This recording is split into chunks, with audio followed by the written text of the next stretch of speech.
اعوذ باللہ من الشیطان الرجیم بسم اللہ الرحمن الرحیم۔ سب سے پہلے میری گزارش میرے بھائیوں اور بہنوں کے لیے ہے کہ ایک مرتبہ درود ابراہیمی تلاوت کر لیں۔ اللہم صلی علی محمد وعلی آل محمد کما صلیت علی ابراہیم وعلی آل ابراہیم انک حمید مجید۔ اللہم بارک علی محمد وعلی آل محمد کما بارکت علی ابراہیم وعلی آل ابراہیم انک حمید مجید۔ تو میری دوسری گزارش ان احباب کے لیے ہے کہ جن احباب اور جن میرے بھائیوں اور بہنوں نے میرا چینل مولانا محمد احمد درس قرآن سبسکرائب نہیں کیا تو پلیز وہ سبسکرائب کر دیں تاکہ آنے والی ہر اچھی ویڈیو آپ لوگوں تک پہنچتی رہے اور اس ثواب کے کام کے اندر آپ لوگ بھی شامل ہو جائیں۔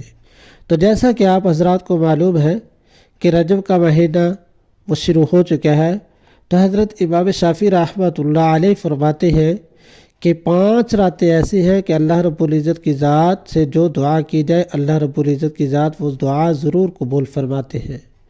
نمبر 1، عید الفطر والی رات۔ اس رات اللہ کے حضور جو دعا کی جائے اللہ تبارک و تعالی وہ دعا قبول فرماتے ہیں۔ عید الاضحیٰ کی رات بڑی بابرکت رات ہے۔ اس رات کے اندر اللہ کے حضور جو دعا کی جائے اللہ تبارک و تعالی قبول فرماتے ہیں۔ 15 شعبان کی رات کو اللہ کے حضور جو دعا کی جائے اللہ تبارک و تعالی وہ دعا ضرور قبول فرماتے ہیں۔ اور شعبان کا مہینہ ویسے بھی نہایت محترم مہینہ ہے۔ اور ایک جمعہ والی رات اللہ کے حضور جو دعا کی جائے اللہ تبارک و تعالی اس دعا کو ضرور قبول فرماتے ہیں۔ اور ایک رجب کی پہلی رات، اس رات کو اللہ کے حضور جو دعا کی جائے اللہ تبارک و تعالی قبول فرماتے ہیں۔ تو رجب یہ نہایت بابرکت مہینہ ہے، جیسا کہ اللہ کے نبی صلی اللہ علیہ وآلہ وسلم نے بھی ارشاد فرمایا کہ اے اللہ ہمارے لیے اس مہینے کے اندر برکتیں نصیب فرمانا، اس مہینے کے اندر ہمیں رحمتیں نصیب فرمانا۔